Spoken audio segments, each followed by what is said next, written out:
नमस्कार प्यारे दोस्तों, मैं हूँ आपकी अपनी मित्र। मेरे प्यारे श्रोताओं, ममता हिंदी कहानी में एक अनोखी कहानी लेकर आई हूँ, बेहद खास है, आपके दिल को छू जाएगी। देर किए शुरू करते हैं। बिना देर किए चलिए कहानी शुरू करते हैं। कहानियाँ हमारी जिंदगी का हिस्सा होती हैं। आर्यवर्त के विशाल साम्राज्य में एक नए राजा का शासन लेने वाली कहानी लेकर आई हूँ। राज्य में प्रजा अत्यंत खुशहाल थी। प्रजा अपने राजा से अत्यधिक प्रेम करती थी। कहानी राजा इस दुनिया में हर एक नागरिक के सुख दुख का ख्याल रखने जा रही हूँ और उनकी आवश्यकताओं को पूरा करने का आनंद हर संभव प्रयास करते थे। प्यारे दोस्तों, राजा बहुत ही दयालु आज की कहानी आपको सोचने पर मजबूर कर देगी। राजा की रानी भी अत्यंत धार्मिक, दिलचस्प और सरल स्वभाव की महिला थी। कहानी राजा और रानी नहीं, दोनों ही प्रजा के लिए आदर्श और अनोखी कहानी। प्रजा भी जो आप उन्हें अपने परिवार का हिस्सा मानती थी। तो आइए इसे शुरू करते हैं। अपने प्रजाजनों से उसी प्रकार प्रेम करते थे आप जैसे माता पिता अपने बच्चों से करते हैं। फिर से स्वागत है। उनके शासन में सुख समृद्धि छाई नया मोड़ है, परंतु ये बात राजा को निरंतर पीड़ा देती थी। कहानियों का जादू संतान किसी को भाता है, इस कारण वह और रानी दोनों ही दुखी रहते थे। राजा ने अनेक उपाय किए, दिलचस्प कहानी का वैद्यों से परामर्श लिया, परंतु सभी प्रयास विफल रहे। इस अनोखी दुनिया में एक बार राजा ने सब कुछ भगवान पर छोड़ दिया। आज की कहानी जब ईश्वर चाहे नया रोमांच, तब उनके राजमहल में संतान का आगमन होगा। राजा ने हमेशा साधु संतों और ब्राह्मणों का आदर सत्कार किया और उन्हें सम्मान पूर्वक विदा किया। इसी बीच एक समय ऐसा आया जब राज्य में बारिश नहीं हुई। आज मैं आपके लिए एक अनोखी कहानी लेकर आई हूँ, प्रजा त्राहिमाम करने लगेगी। राजा ने अपने भंडार प्रजा के लिए कहानी शुरू करते हैं ताकि किसी को भी भोजन की कमी न हो।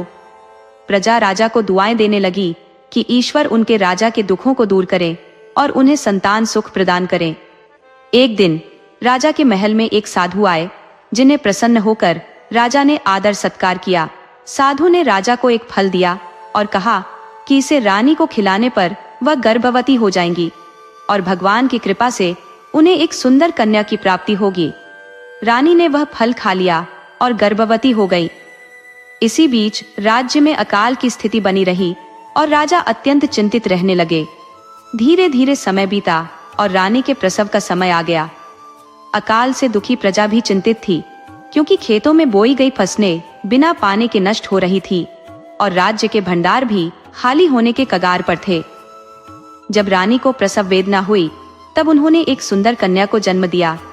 जैसे ही कन्या का जन्म हुआ, आसमान में काले बादल छा गए और मूसलाधार बारिश होने लगी। राज्य में खुशियों की लहर दौड़ गई और प्रजा ने हर्षोल्लास के साथ जश्न मनाया। लेकिन यह खुशी अधिक देर तक टिक नहीं पाई, क्योंकि कन्या के जन्म के बाद रानी का देहांत हो गया।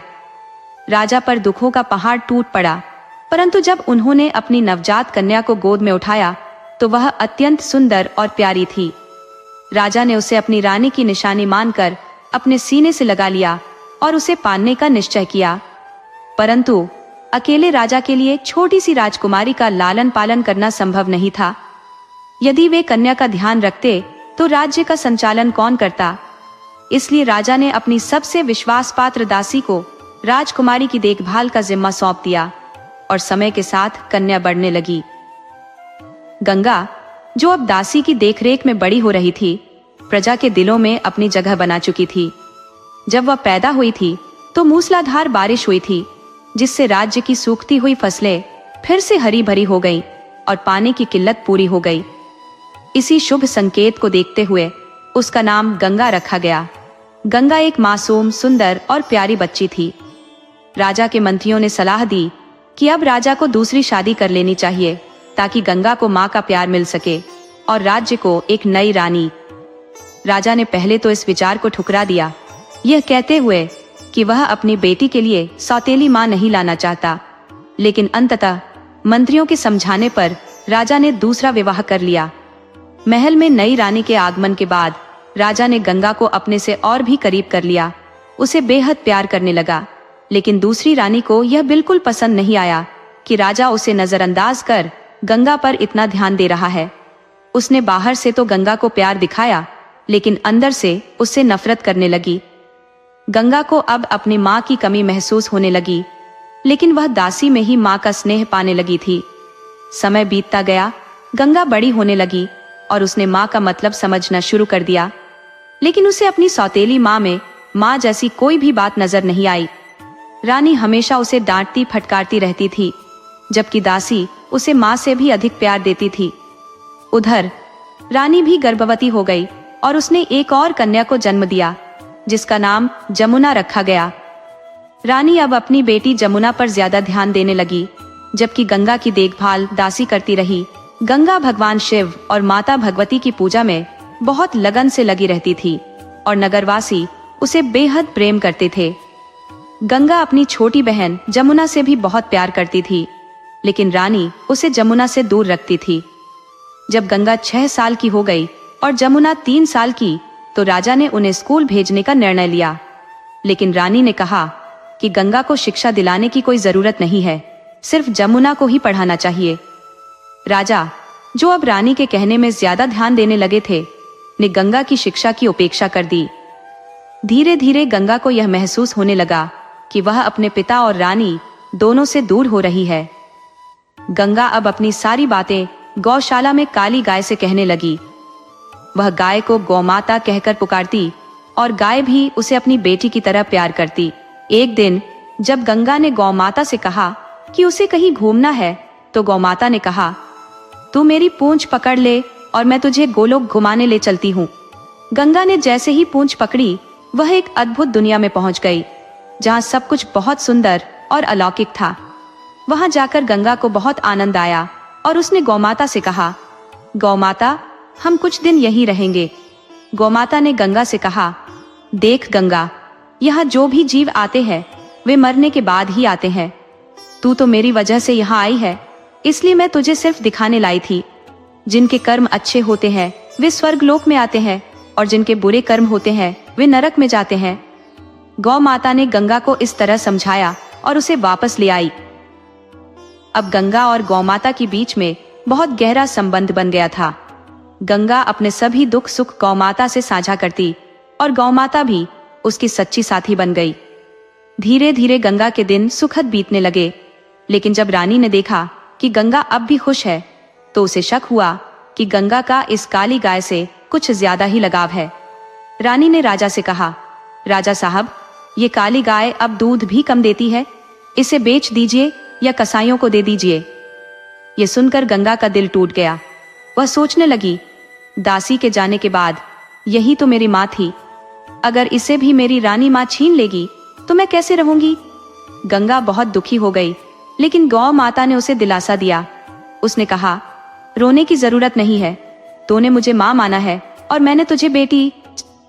कसाईयों के यहाँ तो मैं नहीं जाऊंगी, वहां तो मेरी खाल उतार लेंगे, लेकिन अगर रानी ने ठान लिया है तो वह यह जरूर करेगी। गौ माता ने गंगा को गले लगाया और अपने आखिरी पल गंगा की गोद में बिताकर इस दुनिया को छोड़ दिया।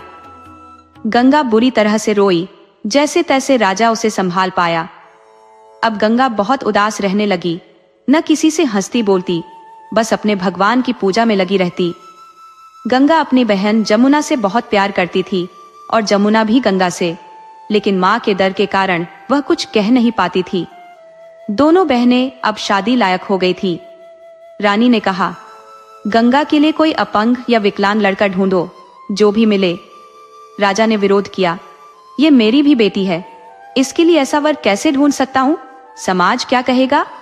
लेकिन रानी नहीं मानी और बोली, जमुना के लिए तो बड़े राजा के यहाँ रिश्ता कराओ। राजा ने मजबूरन नाई और ब्राह्मण को बुलाकर कहा, जैसा रानी ने कहा है वैसा ही वर ढूंढो। उधर भगवान शिव और माता पार्वती भी गंगा की भक्ति देखकर चिंतित हुए। माता पार्वती ने भगवान शिव से कहा, भोलेनाथ, देखिए ये हमारी कितनी पूजा करती है, फिर भी इसका भाग्य ऐसा क्यों लिखा है। भगवान शिव ने समझाया, सबका भाग्य उनके कर्मों के अनुसार होता है, हमें इसमें हस्तक्षेप नहीं करना चाहिए। लेकिन माता पार्वती की जिद पर भगवान शिव ने गंगा की मदद का निर्णय लिया। उधर एक राजकुमार जो अपने राज्य के गुप्तचर के रूप में भेष बदलकर एक पेड़ के नीचे बैठा था, उसे नाई और ब्राह्मण ने ढूंढ लिया। उन्होंने उससे पूछा, क्या तुम हमारे राजा की बेटी से विवाह करोगे।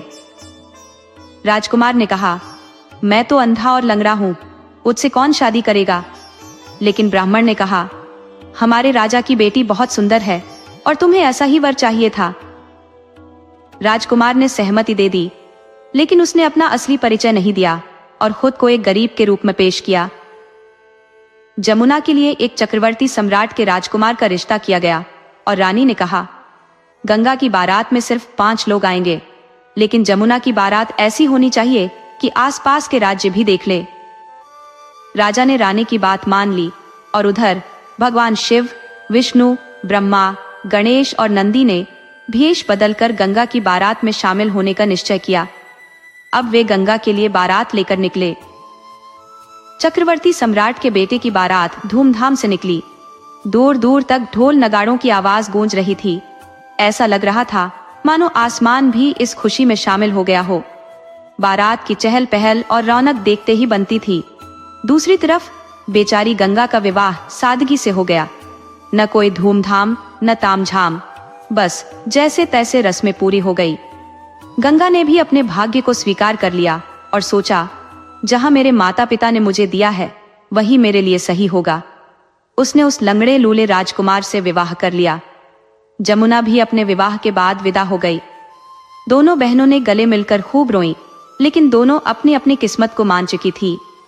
गंगा अपने पति के साथ विदा हो गई और चलते चलते उसी पेड़ के नीचे पहुंची जहां राजकुमार बैठा था। गंगा ने कहा, नाथ, आपका तो कोई घर बार नहीं है, मैं कहाँ रहूंगी?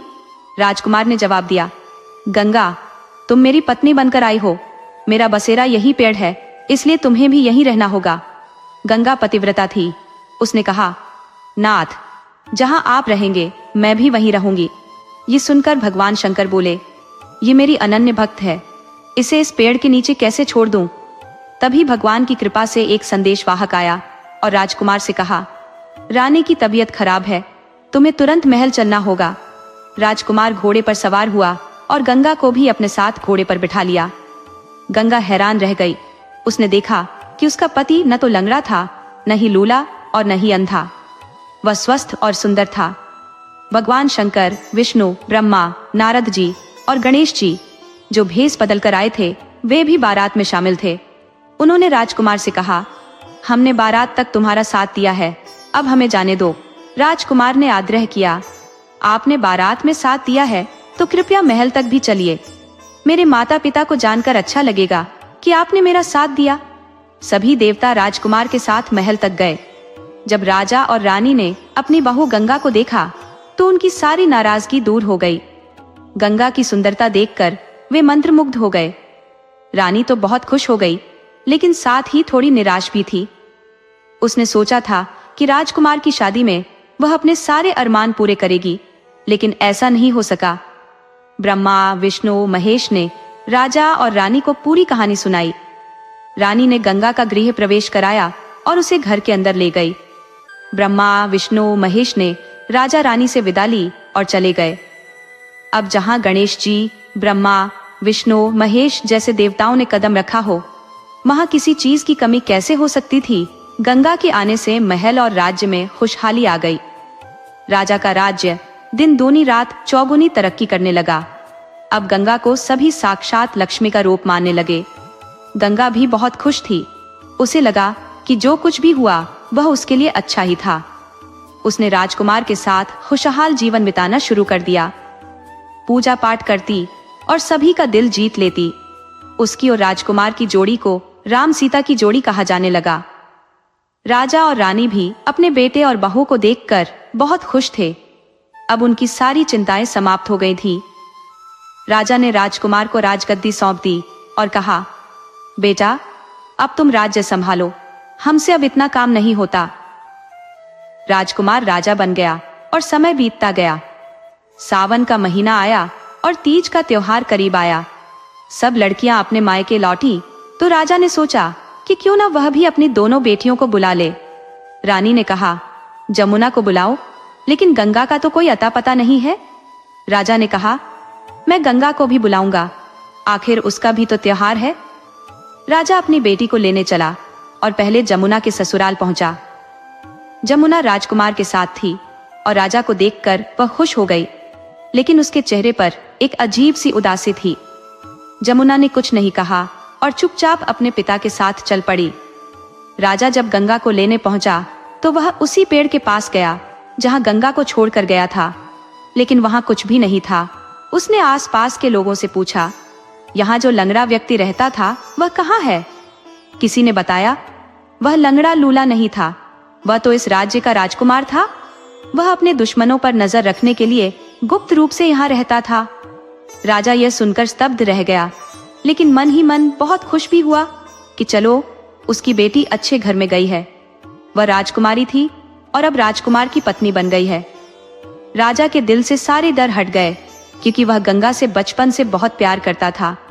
हालांकि रानी के कहने पर उसकी ममता कहीं खो गई थी।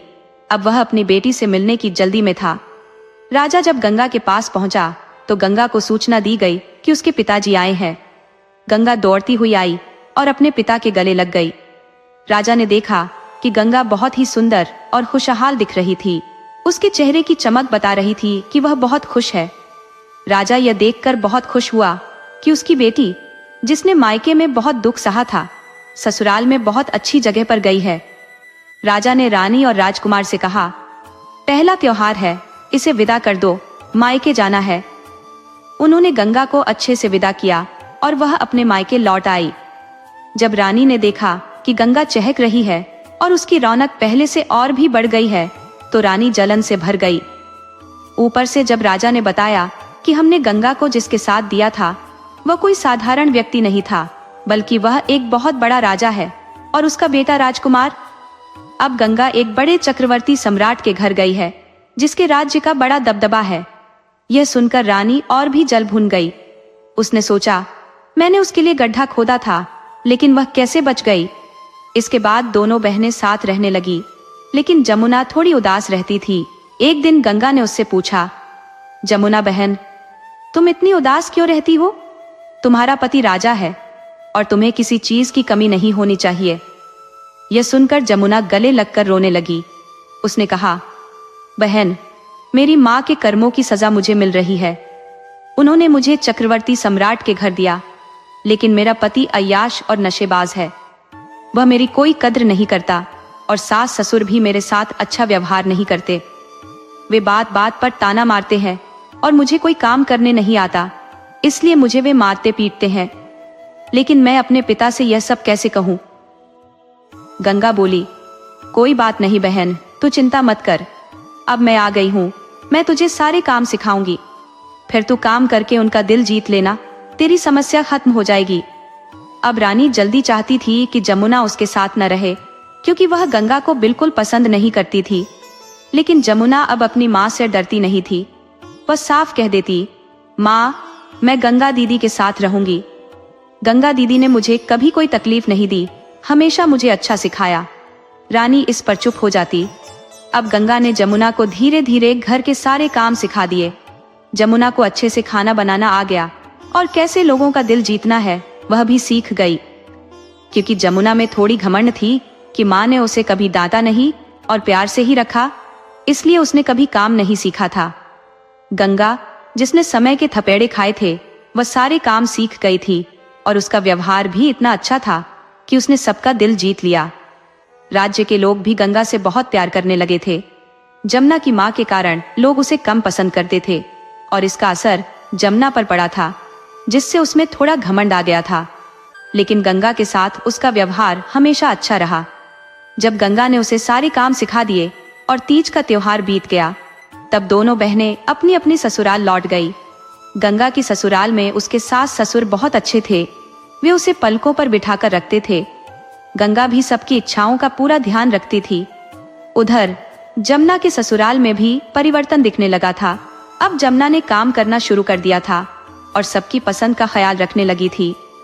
धीरे धीरे उसके सास ससुर उससे खुश रहने लगे। जो उसका पति पहले अय्याश था, अब जब देखता कि जमुना बहुत सादगी से रहती है और पूजा पाठ करती है, तो वह उसे पहले की तरह धमकाता नहीं था। पहले जमुना उसे जवाब देती थी, लेकिन अब वह चुप रहती, कुछ नहीं कहती और मासूमियत से अपना काम करती रहती। धीरे धीरे राजकुमार को भी जमुना की मासूमियत पर दया आने लगी और वह उसकी तरफ झुकने लगा। धीरे धीरे उनके रिश्ते भी सही हो गए और दोनों में प्रेम बढ़ने लगा।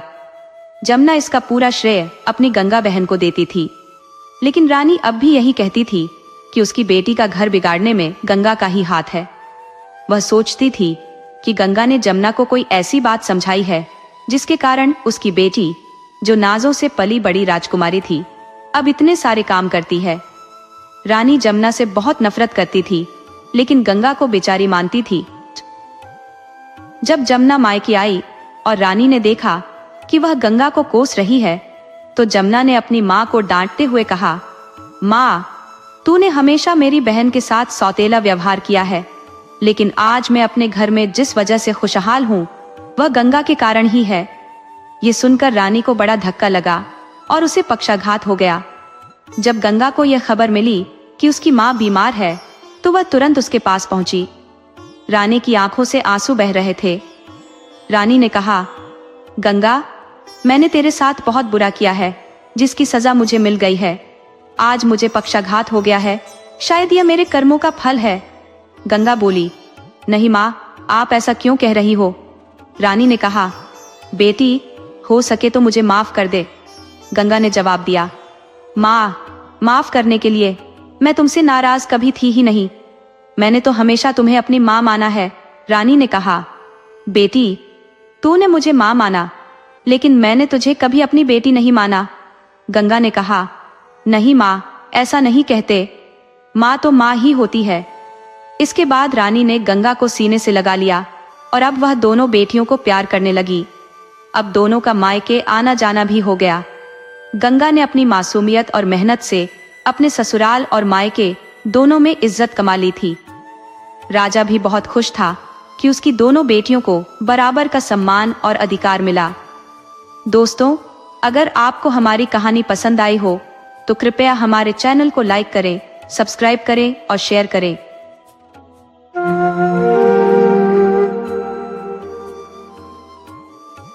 कहानी सुनना किसे पसंद नहीं, मैं लेकर आई हूँ एक और अनोखी कहानी जो आपको जरूर पसंद आएगी।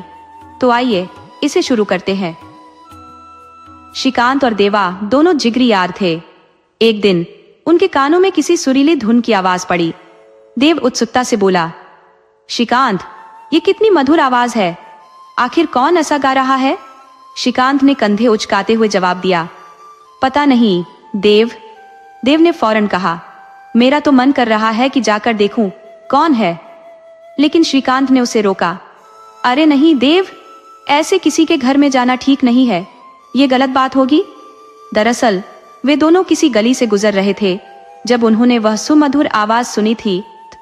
उस आवाज की मिठास ने उन्हें मंत्रमुग्ध कर दिया था। ये गली उनके घर जाने का एक शॉर्टकट था जिसे वे कभी कभी ही इस्तेमाल करते थे।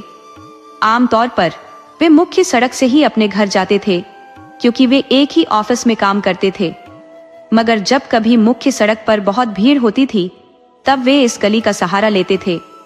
पर अब उस मीठी आवाज के मोह ने देव को रोज रोज इसी गली से जाने पर मजबूर कर दिया था। उस गली में ज्यादातर ऊंची ऊंची इमारतें बनी थी, लेकिन बीच में ही एक छोटा सा साधारण घर भी था। ऐसा लगता था कि उसमें भी साधारण लोग ही रहते होंगे, लेकिन उस आवाज में जो खिंचाव था वह देव को बार बार इस ओर खींच लाता था। देव की दिली ख्वाहिश थी कि वह उस आवाज की तह तक जाए, पर श्रीकांत उसे बार बार रोक देता था। उस घर के दरवाजे हमेशा बंद ही रहते थे और बिना किसी वाद्य यंत्र के इतना मीठा गीत उन्होंने पहले कभी नहीं सुना था। धीरे धीरे देव की आदत बन गई थी कि वह रोज शाम को ठीक 5:30 बजे उसी गली से गुजरे। जैसे जैसे समय बीतता गया, देव के कदम अपने आप उस ओर चल पड़ते थे, मानो कोई जादू उसे अपनी ओर खींच रहा हो। लेकिन वह कभी भी वहां किसी को देख नहीं पाया। देव का परिवार छोटा था, उसकी मौसी शांति और उसकी 2 बहनें ही उसकी दुनिया थी। देव के माता पिता का देहांत देव और उसकी बहनों के बचपन में ही प्लेग की बीमारी से हो गया था। तब देव मुश्किल से 10 साल का था और उसकी बहनें 7-8 साल की रही होंगी। उसकी मौसी शांति ने उन तीनों बच्चों की देखभाल की थी और खुद कभी शादी नहीं की ताकि वह पूरी तरह से उनकी परवरिश कर सके। देव और उसकी बहनों ने अपनी मौसी के इस बड़े त्याग को हमेशा समझा और उन्हें अपनी मां से भी अधिक प्यार और सम्मान दिया। समय बीतते बीतते देव ने संघर्ष और मेहनत के बलबूते अपनी जिंदगी संवार ली थी। पढ़ लिख कर वह एक अच्छी नौकरी में लग गया और उसकी मेहनत के फलस्वरूप घर की जगह एक आलीशान इमारत खड़ी हो गई। ये सब कुछ देव की कड़ी मेहनत और उसकी मौसी के दिए हुए संस्कारों का नतीजा था, जो उसे रोजाना कामयाबी की नई ऊंचाइयों पर ले जा रहे थे। उसकी बस यही इच्छा थी कि उसकी दोनों बहनों की शादी अच्छे घरों में हो जाए। जब रात का गहरा अंधेरा छाया हुआ था और खिड़की से सितारे अपनी चमकती रोशनी बिखेर रहे थे, तभी देव खुद ब खुद उस मधुर धुन को गुनगुनाने लगा। वह सोचने लगा, जरूर इस गाने के पीछे कोई दर्द छिपा होगा, शायद इसीलिए ये आवाज इतनी गहरी और मन को छूने वाली है। इसी विचार में खोए खोए देव कब सो गया, उसे खुद पता नहीं चला। सपनों की दुनिया में एक लड़की आई, जिसके काले लंबे बाल थे, गोरा रंग था और वह बेहद खूबसूरत थी। वह किसी आंगन में बैठी उसी गीत को गुनगुना रही थी और देव पास जाकर उसे ध्यान से सुनने लगा। वह लड़की आंखें बंद करके गाती रही और देव उसके गीत में खोया रहा। सुबह जब देव की आंख खुली तो वह खुद पर मुस्कुराने लगा। उसे समझ आ गया कि उसकी सोच अब उसके सपनों में भी दस्तक देने लगी है। उसी दिन देव ने तय कर लिया कि अब चाहे कुछ भी हो जाए, वह उस घर के अंदर जरूर जाएगा और उस गाने वाली लड़की से मुलाकात करेगा। शाम का वही वक्त था और देव और श्रीकांत रोज की तरह जोशी गली से गुजर रहे थे, मगर आज कोई गीत सुनाई नहीं दे रहा था। देव के मन में कई सवाल उमड़ने लगे और एक अजीब सी बेचैनी ने उसे घेर लिया। उसने अपनी यह चिंता श्रीकांत से साझा की। श्रीकांत, जो उसका दोस्त था, हमेशा उसके साथ ऑफिस के लिए निकलता और वापस भी साथ ही आता था। देव ने चिंतित होकर कहा, श्रीकांत, आज कोई आवाज क्यों नहीं आ रही? श्रीकांत ने जवाब दिया, पता नहीं देव, शायद वो लोग आज घर पर नहीं है, या हो सकता है किसी की तबीयत खराब हो। देव ने कहा, श्रीकांत, तुम गाड़ी से नीचे उतरो, मुझे आज उनके बारे में जानना है। मैं गाड़ी को साइड में लगा कर आता हूँ। श्रीकांत ने हिचकिचाते हुए कहा, देव, ये क्या सही होगा? देव ने कहा, पता नहीं यार, ये गलत है या सही, पर मैं खुद को रोक नहीं पा रहा हूँ। पिछले महीनों से ये सुरीली आवाज मेरे दिमाग में घूम रही है। मैं अपने दिमाग को शांत करना चाहता हूँ। दोनों दोस्त घर के दरवाजे तक गए। शायद वह अंदर से बंद नहीं था। वे दरवाजा खटखटाने ही वाले थे कि एक बुजुर्ग औरत वहां आकर बोली, क्या हुआ बेटा? दोनों ने पूछा। अम्मा जी, ये घर किसका है? इसमें कौन रहता है? अम्मा जी हंसते हुए बोली, बेटा, ये घर तिवारी जी का है, लेकिन अभी यहाँ कोई नहीं रहता। पिछले 3 सालों से यह बंद पड़ा है। देव ने आश्चर्य से कहा, लेकिन अम्मा जी, इस घर में से जो लड़की गाना गाती है वो तो। अम्मा जी ने उन्हें टोकते हुए कहा, अरे बेटा, तुम्हें कोई गलत फहमी हुई है। यहाँ कोई नहीं रहता। इस घर की चाबी भी मेरे ही पास रहती है। अब देव के आश्चर्य का कोई ठिकाना नहीं था। उसने फिर पूछा, अम्मा जी, वो लोग कहाँ रहते हैं? तब वे बुजुर्ग औरत कहने लगी, बेटा, वो लोग देहरादून चले गए हैं। 3 साल से वो एक बार भी नहीं आए। देव ने विनती करते हुए कहा, अम्मा जी, क्या एक बार मैं इस घर के अंदर जा सकता हूँ? मगर अम्मा जी ने सख्ती से मना कर दिया। नहीं बेटा, मैं किसी और के घर में तुम्हें कैसे जाने दे सकती हूँ। देव बुरी तरह उलझन में पड़ गया। वह तो यहाँ इस गाने को लगातार 7-8 महीनों से सुनता चला आ रहा था और श्रीकांत ने भी इसे सुना था। फिर अम्मा जी ऐसा कैसे कह सकती थी कि यहाँ कोई नहीं रहता? अब देव के दिमाग में सवालों का बवंडर उमड़ने लगा। श्रीकांत और देव दोनों ही भारी मन से अपने घर वापस आ गए। घर पहुंचकर देव ने सारी बातें अपनी मौसी शांति को बताईं। मौसी ने चिंता जताते हुए कहा, हो सकता है देव, तुम्हें कोई वहम हो। मगर देव ने जवाब दिया, मौसी जी, ये कोई मामूली बात नहीं है। एक आवाज जो मैं और श्रीकांत दोनों सुनते थे, रोज वहीं से आना जाना होता था, तो गलत फहमी की तो कोई गुंजाइश नहीं है। मौसी ने कहा, देव, मेरी बात सुन, अब तू वहां नहीं जाएगा। क्या पता कोई भूत प्रेत का चक्कर हो। देव ने झुंझलाते हुए कहा, अरे मौसी, आप कौन सी दुनिया में जी रही हो? ऐसा कुछ भी नहीं होता है जैसा आप सोच रही हो। मौसी ने फिर कहा, देव, तुझे पता है मैंने कितनी मुश्किलों से तुझे पाला पोसा है। बेटा, मैं तुझे किसी मुसीबत में नहीं देख सकती, इसलिए कह रही हूं कि अब तू वहां नहीं जाएगा। बस, बात खत्म। देव की इतनी हिम्मत नहीं थी कि वह अपनी मौसी शांति के सामने बहस कर सके, इसलिए वह चुपचाप अपने कमरे में चला गया। रात में फिर वही अजीब घटना हुई।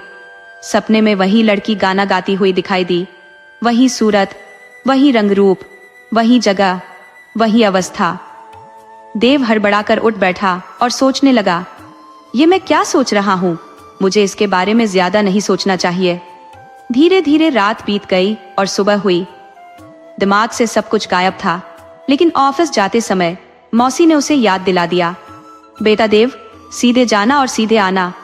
देव ने कहा, ठीक है मेरी माँ, आपका हुक्म सिर आंखों पर।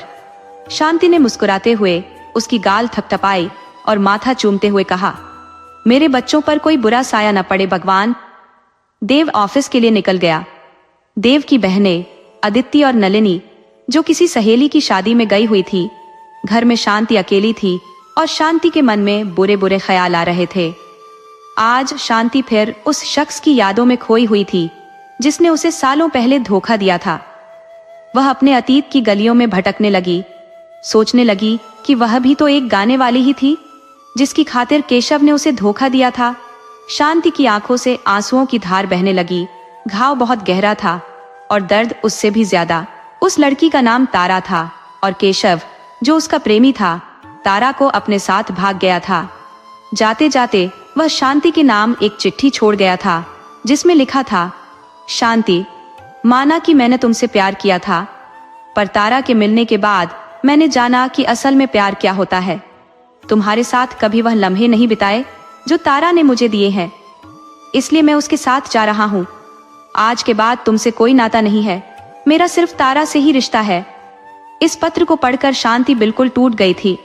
उसके माता पिता भी उसका साथ छोड़ चुके थे। जीने का कोई मकसद ही नहीं रह गया था। लेकिन इन 3 बच्चों को देखकर शांति के अंदर जीने की एक नई उम्मीद जगी और उसने तय कर लिया कि वह पूरी उम्र शादी नहीं करेगी। अब देव जिस गाने वाले की आवाज सुनता है, वह भी कोई गाने वाली होगी। यह सोचकर शांति का सिर दर्द से फटने लगा। तारा बहुत ही स्वार्थी औरत थी। उसने कुछ ही दिनों में केशव को पूरी तरह बर्बाद कर दिया था और फिर उसे धिक्कार कर भगा दिया था। एक बार केशव वापस लौट कर आया, लेकिन शांति ने उसके लिए अपने दिल के दरवाजे हमेशा के लिए बंद कर दिए थे। अब वह सिर्फ नलिनी, अदिति और देव की मां थी। शाम ढल चुकी थी और आज देव ने अपना रास्ता बदल दिया। वह सड़क छोड़कर अपने घर आ गया। उसने मौसी से पूछा, क्या बात है मौसी, आज तबीयत खराब है क्या? शांति देवी ने जवाब दिया, नहीं बेटा, मैं ठीक हूं। देव ने कहा, पर चेहरा बुझा बुझा सा क्यों है? शांति देवी बोली, देव, ऐसा कुछ नहीं है बेटा, मैं बिल्कुल ठीक हूं। और तू बता, आज तो दूसरे रास्ते से आया है ना? देव बोला, हाँ मौसी, भला मैं आपकी बात कैसे टाल सकता हूँ। और ये नलिनी और अदिति कहाँ है? अभी तक आई नहीं? मौसी ने कहा, नहीं बेटा, अभी नहीं आई है, आती होंगी। देव खाना खाकर थोड़ी देर अपनी मौसी के पास बैठा रहा। अदिति और नलिनी भी आ चुकी थी और फिर देव अपने कमरे में सोने चला गया। रात का कोई तीसरा पहर था। देव गहरी नींद में सोया हुआ था। तभी उसे वही लड़की फिर दिखाई दी। वह किसी अंधेरे कमरे में बैठी गाना गा रही थी, भटक रही हूँ संसार की भूल भुलैया में, न दिल को चैन न करार मिले। यूं तो कुछ नहीं मिला दुनिया में, पर जो भी गम मिले वे अख्तियार मिले। अब देव ने उठने की कोशिश की, लेकिन वह खुद को जकड़ा हुआ महसूस कर रहा था। जब उसकी आंखें खुली तो उसने देखा कि उसका शरीर पसीने में भीगा हुआ था। देव बहुत परेशान होने लगा था। बार बार एक ही लड़की का दिखाई देना उसकी समझ में नहीं आ रहा था कि आखिर ये सब क्या हो रहा है। उसने तय कर लिया कि चाहे कुछ भी हो जाए, वह किसी न किसी तरह उस घर के अंदर जरूर जाएगा। कई दिन बीत चुके थे, देव चाहकर भी उधर नहीं जा सका था। बार बार उसे मौसी की चेतावनी याद आ जाती थी, लेकिन कोई अनजानी शक्ति उसे उधर खींच रही थी। आखिरकार ना चाहते हुए भी देव ने गाड़ी उस सड़क की तरफ ही मोड़ दी और फिर उस घर के सामने वही आवाज, वही गाना उसने सुना। श्रीकांत भी आज छुट्टी पर था और देव ने गाड़ी साइड में लगा दी थी, क्योंकि आज वह अकेला था।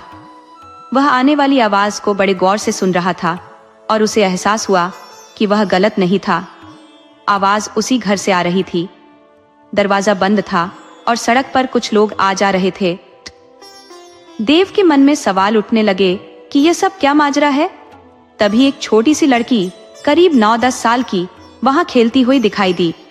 देव ने उस लड़की को पास बुलाकर पूछा, बेटा, ये जो गाने की आवाज आ रही है, ये गाना कौन गा रहा है? लड़की ने चारों तरफ देखते हुए कहा, नहीं भैया, मुझे तो कोई आवाज नहीं आ रही। देव ने कहा, गौर से सुनो बेटी। तो वह लड़की बोली, नहीं भैया, कोई नहीं गा रहा, मुझे तो कुछ सुनाई नहीं दे रहा। देव बोला, अच्छा बेटा, ये वाला घर किसका है? तब वह लड़की बोली, ये घर तो तिवारी अंकल का है, वो तो कब का ये घर छोड़कर चले गए, अब यहाँ कोई नहीं रहता भैया। अब देव की उलझन दिन प्रतिदिन बढ़ती जा रही थी। वह मन ही मन सोचने लगा कि पता करना पड़ेगा कि ये तिवारी जी कौन थे और ये घर छोड़कर क्यों चले गए। कोई बात तो जरूर है, लेकिन मैं क्या करूं? इस घर के अंदर जाऊं, पर कोई मुझे चोर समझकर मुझ पर हाथ न साफ कर दे। जहां तक मुझे याद है, मेरे जीवन में कभी कोई लड़की नहीं आई, फिर इस लड़की का मुझसे क्या संबंध है? मुझे ही इसकी आवाज क्यों सुनाई देती है? आसपास देव ने नजर दौड़ाई, वहां कोई नहीं था। फिर देव ने सोचा, क्यों ना अंदर जाकर देखूं। देव ने दरवाजे को हल्का सा दबाया तो वह दरवाजा खुल गया। अंदर एक बड़ा सा कच्चा आंगन था जिसमें घास फूस उग आई थी। अंदर की तरफ एक बड़ा सा कमरा देव को दिखाई दिया जिसमें ताला लगा हुआ था, लेकिन आवाज अंदर से ही आ रही थी। लग रहा था जैसे कोई उसे बुला रहा हो, जैसे कोई उस कमरे के अंदर बंद हो। वास्तव में उस घर की हालत देखकर ऐसा बिल्कुल नहीं लगता था कि कोई सालों से उस घर में नहीं गया था। इससे पहले कि देव और अंदर जाने का सोचे, वह अचानक बेहोश होकर गिर पड़ा। पास पड़ोस के लोगों ने उसे देखा और तुरंत उठाकर पानी के छींटे मारे। देव को होश आया तो वह खुद को घिरा हुआ पाकर चौंक गया। वहां एक बुजुर्ग महिला भी थी जो बोली, बेटा, तू तो उस दिन भी आया था यहाँ? देव ने सिर हिलाकर हामी भरी। जी अम्मा जी, वही हूं मैं। देव ने फिर पूछा, अम्मा जी, इस घर का मालिक कौन है? मैं इस घर को खरीदना चाहता हूँ। क्या आप मुझे मालिक का कोई पता या नंबर दे सकती हैं? अम्मा जी ने कहा, बेटा, मालिक तो देहरादून में रहते हैं। जाते वक्त पता लिखा कर गए थे कि अगर कोई पूछे तो बता देना। उन्होंने देव को तिवारी जी का पता दिया और देव वहां से चल पड़ा। घर पहुंचते ही मौसी ने पूछा, देव, आज इतनी देर कहाँ लगा दी? देव ने बात टालते हुए कहा, कुछ नहीं मौसी, श्रीकांत से मिलने गया था। मौसी ने उसके चेहरे पर चिंता देखी और बोली, बेटा, तेरा चेहरा क्यों उतरा हुआ है? देव ने मुस्कुराते हुए कहा, मौसी, मैं थक गया हूँ, तुम्हारे हाथ की चाय पी लूं तो जान में जान आए। राधिका मुस्कुराते हुए चाय बनाने चली गई। रात को खाने के समय देव ने बताया, मौसी, सुबह ऑफिस के काम से देहरादून जाना है।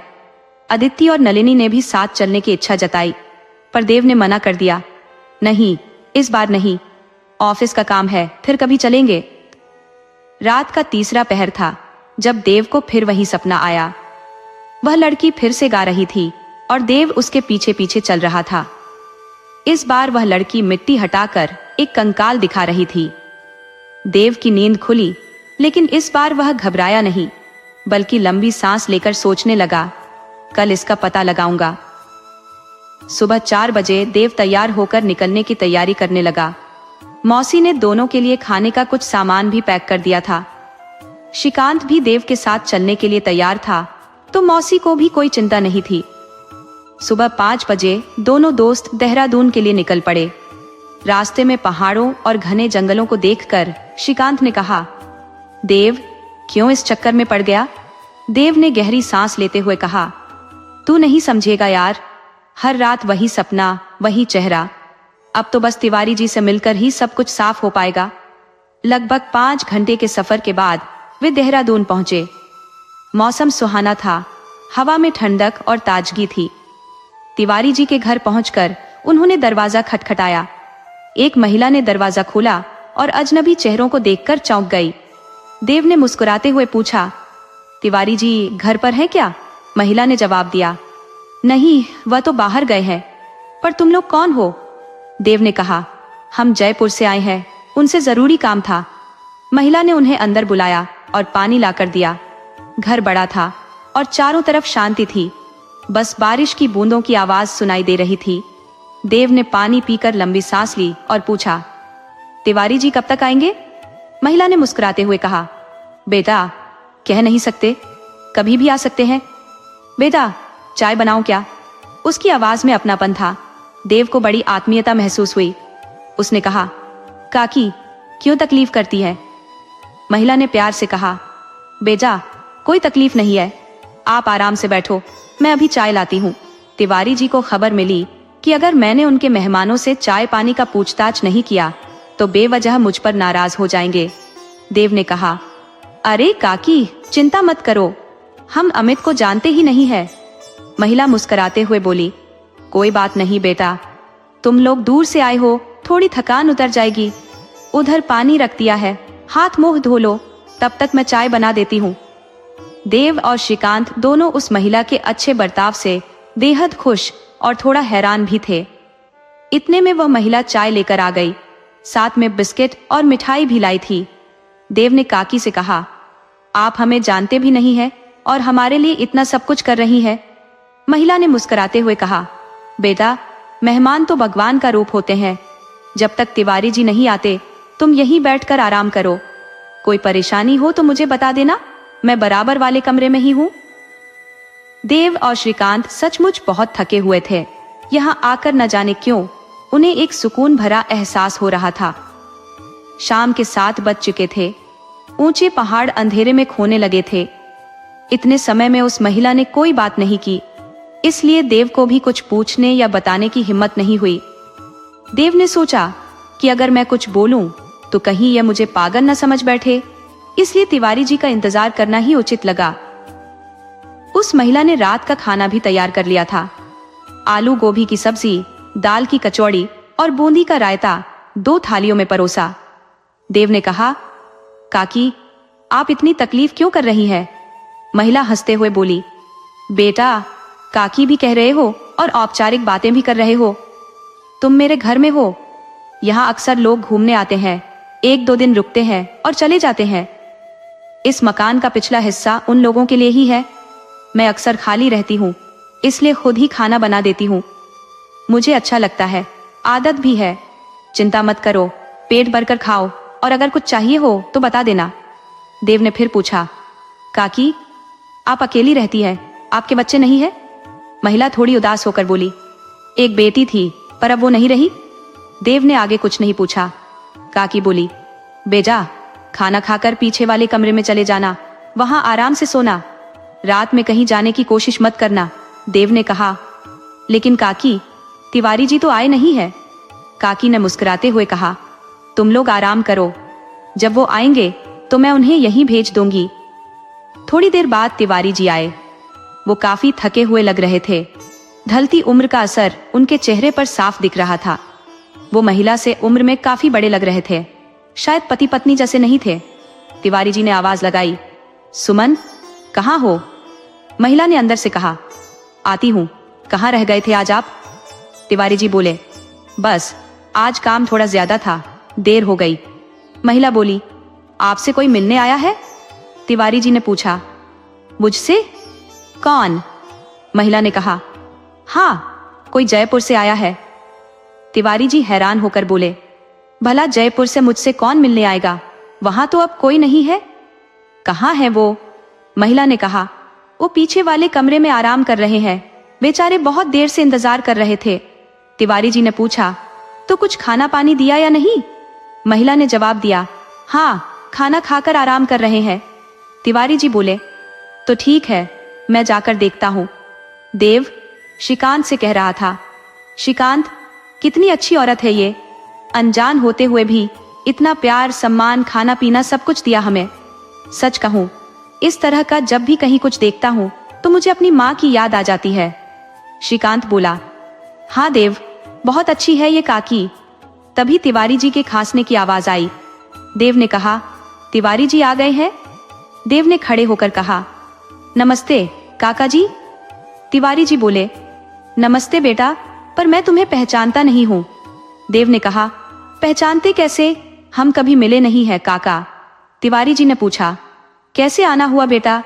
सुमन बता रही थी कि जयपुर से आए हो। देव ने कहा, काका आप बैठिए तो सही। देव ने तिवारी जी को बैठाते हुए कहा, काका आपका जो जयपुर में मकान है मैं उसे खरीदना चाहता हूँ, क्या आप बेचने के इच्छुक हैं? तिवारी जी बोले, लेकिन बेटा वो मकान मेरा नहीं, सुमन का है। देव ने पूछा, सुमन, ये आपकी पत्नी है? तिवारी जी बोले, नहीं बेटा, वो मेरी पत्नी नहीं है। देव तिवारी जी के जवाब का इंतजार कर रहा था, पर तिवारी जी ने पूछा, बेटा, तुम वो मकान क्यों लेना चाहते हो? देव ने कहा, काका, कहानी बड़ी लंबी है। मकान तो बहाना है, दरअसल मैं आपसे कुछ जानना चाहता हूँ। तभी सुमन पीछे से आ गई और बोली, बेटा, किसी चीज की जरूरत हो तो बता देना। देव ने कहा, नहीं काकी, आपने इतना कुछ हमारे लिए किया है, 2 अजनबियों को अपने घर में पनाह दी है। आप बहुत अच्छी हैं काकी, आइए आप भी बैठ जाइए। तिवारी जी फिर से पूछते हैं, बताओ बेटा, क्या बात है? देव ने पहले दिन से लेकर जिस दिन वो देहरादून नहीं आया था उस दिन तक की सारी बातें तिवारी जी को बता दी और कहा, काका, मुझे उस घर से हमेशा एक लड़की के गाना गाने की आवाज आती है। उस घर में ऐसा क्या है काका, बताइए। मैं बहुत परेशान हूँ। अगर मैं आंखें बंद करता हूँ तो वही लड़की मेरे सपने में आने लगती है। ये सुनकर सुमन की आंखों से आंसू बहने लगे। सुमन का चेहरा देव को निहार रहा था और देव के लिए यह मंजर पूरी तरह से अविश्वसनीय था। उसकी जिज्ञासा चरम पर थी और उसने फिर से तिवारी जी से आग्रह किया, काका, कृपया बताइए ना, मैं आपका हमेशा आभारी रहूंगा। तिवारी जी ने गहरी सांस लेते हुए कहा, बेटा, वह कामिनी थी। देव ने तुरंत पूछा, कौन कामिनी? तिवारी जी बोले, बेटा, वह सुमन की बेटी थी। देव की उलझन और बढ़ गई। उसने पूछा, लेकिन काका, वो मुझे क्यों दिखाई देती है और उसके गाने की आवाजें सिर्फ मुझे ही क्यों सुनाई देती है? तिवारी जी ने एक गहरी सांस ली और बोले, बेटा, ये एक लंबी कहानी है। सुमन आमेर की रहने वाली थी। वहां एक युवक काम के सिलसिले में आता जाता रहता था। सुमन उस कंपनी के मालिक की बेटी थी जहां वह युवक काम करता था। दोनों का मिलना जुलना हुआ और फिर दोनों में प्रेम हो गया। देव को अपने पिता की बातें याद आ रही थी जो अक्सर काम के सिलसिले में आमेर जाते रहते थे। प्रेम प्रसंग धीरे धीरे गहराता गया। जब सुमन के पिता को इस बात का पता चला तो उन्होंने उस युवक को मरवाने का फैसला किया, लेकिन सुमन ने ठान लिया कि वह उसी युवक से शादी करेगी। तिवारी जी बोले, और बेटा, मैं उस कंपनी में एक मामूली मुलाजिम था, लेकिन मालिक का वफादार था। सुमन के लिए मेरे मन में हमेशा छोटी बहन जैसा प्यार रहा है। जब मालिक ने मुझे उस युवक को चुपचाप मारने की बात कही तो मैं सुमन की खातिर भावुक हो गया। मैंने सोचा, सुमन को इस बारे में बता दूं, शायद वह कोई रास्ता निकाल ले। जब मैंने सुमन को बताया तो वह मेरे पैरों में गिर गई और अपनी जान की भीख मांगने लगी। सुमन ने मुझसे कहा कि मैं उस युवक को आमेर आने से रोक दूं, उसे समझाऊं कि वह जयपुर छोड़कर हमेशा के लिए चला जाए। मैंने रातों रात उसके घर का पता ढूंढा और वहां पहुंचा। जब मैंने दरवाजा खटखटाया तो एक सुंदर सी स्त्री ने दरवाजा खोला। मैंने उस युवक का नाम लेकर पूछा तो उसने कहा कि वह उसकी पत्नी है और मुझे अंदर बुलाया। मैं स्तब्ध रह गया। मैंने उसे सारी बात विस्तार से बताई और कहा कि उसने सुमन के साथ धोखा किया है। जब वह भीतर से चाय लेकर लौटी तो मैंने भारी मन से वहां से विदा ली। सुमन को मैंने सच बता दिया कि उसका प्रेमी पहले से ही शादीशुदा है। सुमन टूट गई थी, लेकिन उसने अपने पिता से कुछ नहीं कहा। फिर एक दिन सुमन की तबीयत अचानक बिगड़ गई और डॉक्टर ने बताया कि वह गर्भवती है। उसके पिता ने उसे मारने की योजना बनाई, लेकिन मैं सही समय पर पहुंच गया और सुमन को बचा लिया। मैंने सोचा कि इस दुनिया में मेरा कोई नहीं है तो क्यों ना मैं सुमन का सहारा बन जाऊं। मैंने उसे लेकर जयपुर आ गया और एक गुमनाम जिंदगी जीने लगा। सुमन ने एक बेटी को जन्म दिया जिसका नाम कामिनी रखा। हमने उसे बड़े लाड प्यार से पाला, लेकिन सुमन का परिवार उसे भूल चुका था और वह अब मेरे साथ थी। मैं उसे अपनी बहन की तरह मानता था और हमेशा उसका ख्याल रखता था। तिवारी जी की बात सुनकर देव की आंखों में आंसू आ गए और उसने सोचा कि सुमन की इस दर्द भरी कहानी को जानकर उसका मन कितना भारी हो गया था। अब सुमन के पिताजी नहीं रहे थे और कामिनी अब 10 साल की हो चुकी थी। उसकी आवाज इतनी मीठी थी कि सुनने वाले के कानों में रस घोल दे। हमने उसे संगीत सिखाया और उसने कई संगीत प्रतियोगिताओं में प्रथम स्थान हासिल किया। जब कामिनी 17 साल की हुई तब एक दिन उसके पिता से जयपुर में मेरी मुठभेड़ हो गई। वह मुझसे बचकर निकलने की कोशिश कर रहा था, लेकिन मैंने उसे रोक लिया। मैंने उससे पूछा, तुम सुमन को छोड़कर क्यों भागे?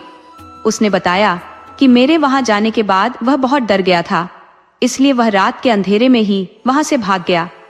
उसने अपनी पत्नी को कहा था कि कंपनी में 10 लाख रुपए का घपला हो गया है और इस आरोप में कंपनी वाले उसे फंसा रहे हैं। उसने कहा कि कंपनी का मालिक बहुत खतरनाक आदमी है, इसलिए उन्हें वहां से भागना पड़ा। जब मैंने उससे पूछा, जब तुम पहले से शादीशुदा थे तो तुमने सुमन के साथ प्यार का नाटक क्यों किया?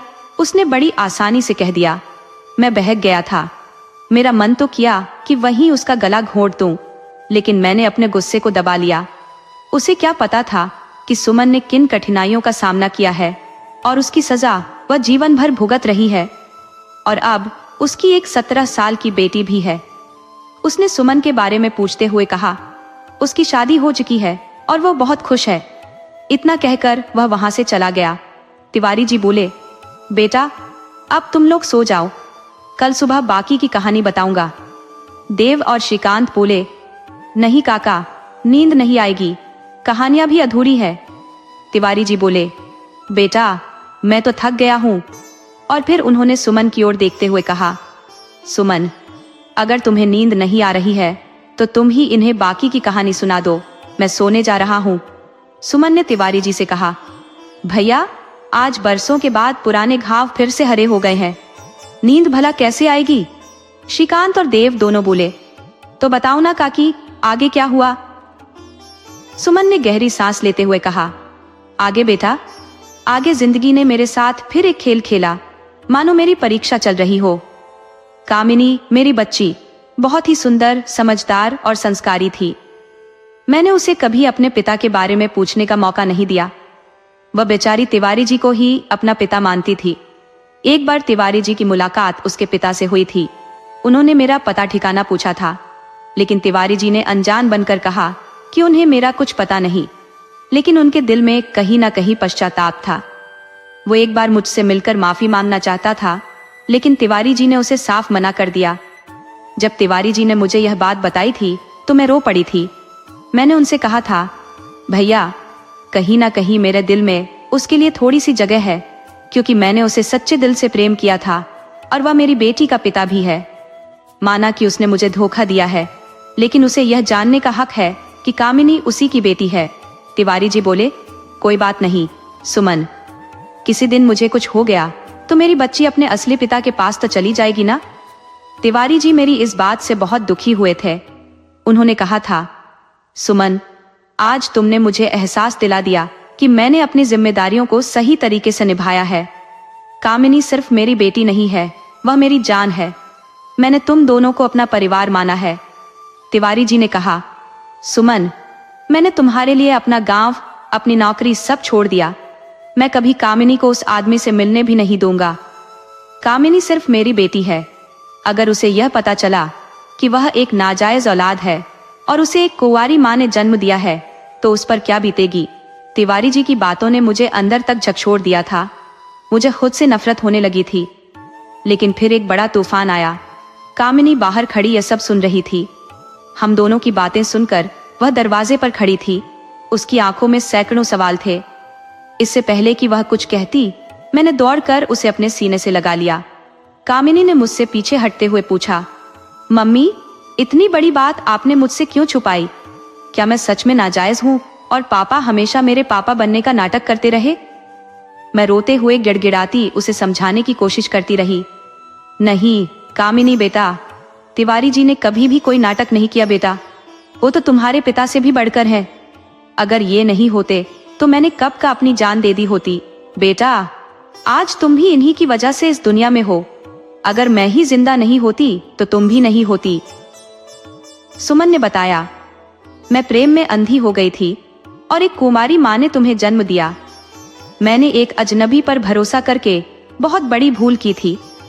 एक दिन तिवारी जी को पता चला कि वह आदमी शादीशुदा है। इससे पहले कि मैं कुछ करती, वह अपनी पत्नी के साथ वहां से भाग चुका था। और एक दिन मुझे पता चला कि उसकी निशानी मेरे पेट में जीवन बनकर धड़कने लगी है। मैं तो सब कुछ खत्म करने वाली थी बेटा, लेकिन तिवारी जी ने मुझे बचा लिया। और यहाँ लाकर उन्होंने मुझे नाम और इज्जत दी। मैं तो उसे भुला चुकी हूँ बेटी, तुम इन सब बातों को भूल जाओ। तिवारी जी ही तुम्हारे असली पिता है। कामिनी अपनी माँ की वेदना को समझ चुकी थी और रोते हुए अपनी माँ के गले लग गई। तिवारी जी ने भी उसे अपने गले से लगा लिया और बोले, कोई बात नहीं बेटी, अब सब कुछ ठीक है, हम तुम्हारे साथ हैं। और फिर एक दिन चोरी छिपे वो आदमी हमारे घर तक आ पहुंचा और मुझे वहां देखकर हैरान रह गया। तिवारी जी को खाना देकर जैसे ही मैं बैठी, तभी वह सामने आकर खड़ा हो गया। मैं उसे देखकर मानो पाषाण सी हो गई थी। समझ नहीं आ रहा था क्या करूं। इतने सालों की हिम्मत एक ही पल में टूटती सी नजर आ रही थी। दिल कर रहा था कि उसके गले लगकर जोर जोर से रोऊं और पूछूं कि तुमने मुझे धोखा क्यों दिया, क्यों छोड़कर चले गए। पर इससे पहले कि मैं कुछ कह पाती, वह बोल उठा। तिवारी जी पर चीखते हुए बोला, तुमने सुमन से विवाह रचाया है और मुझसे कह रहे हो कि उसकी शादी हो चुकी है और तुम्हें कुछ नहीं पता। तिवारी जी ने धैर्य से उसकी बातें सुनी और कुछ नहीं कहा। फिर वह मेरी ओर मुड़ा और बोला, सुमन, मैंने तुमसे प्यार किया था, पर अपनी कमजोरी की वजह से तुम्हें छोड़ गया। मैं 17 साल से इस पछतावे में जल रहा हूं। बस एक बार तुमसे माफी मांगना चाहता था। मैं जानता हूं तुम मुझे भूल चुकी होगी, पर मैं आज तक अपने आप को गुनहगार मानता हूं। तिवारी ने मुझे कई बार टाल दिया और तुम्हारे बारे में कुछ नहीं बताया। तभी कामिनी ने आकर कहा, खबरदार, अगर मेरे पापा को कुछ कहा तो। वह सकपका कर बोला, सुमन, क्या यह तुम्हारी और तिवारी जी की बेटी है? मैंने कहा, हाँ। कामिनी बोली, हाँ, मैं इन्हीं की बेटी हूं और तुम यहां से चले जाओ। वह देख रहा था मैं रो रही थी और सुमन की ओर मुड़कर बोला, ये कैसे संस्कार दिए हैं तुमने अपनी बेटी को? कामिनी को उसकी बातें चुभ रही थी। वह समझ चुकी थी कि ये व्यक्ति उसका असली पिता है। मैं उससे कुछ कहना चाहती थी पर कुछ कह नहीं पाई। देवा ने पूछा, क्या आपने उस आदमी को नहीं बताया कि वह कामिनी का पिता है? सुमन बोली, बता दिया। खुद कामिनी ने ही बता दिया। जब उसने तिवारी जी से कहा कि तुम्हारी बेटी बदतमीज है, तब मेरी बेटी ने उसे बताया कि तिवारी जी नहीं, तुम ही उसके असली पिता हो। वह यह सुनते ही चौंक गया और जैसे गिरने ही वाला था, तिवारी जी ने उसे संभाल लिया। अब छुपाने के लिए कुछ बचा ही नहीं था। उसके बहुत सारे सवाल थे जिनका जवाब तिवारी जी ने बहुत धैर्यपूर्वक दिया। सब कुछ स्पष्ट हो चुका था। वह रोते हुए मेरे पैरों पर गिर गया और माफी मांगने लगा। कहने लगा, सुमन, मुझे माफ कर दो। लेकिन मैं कैसे माफ कर सकती थी? मेरी जिंदगी बर्बाद हो चुकी थी और इसका कारण वह था।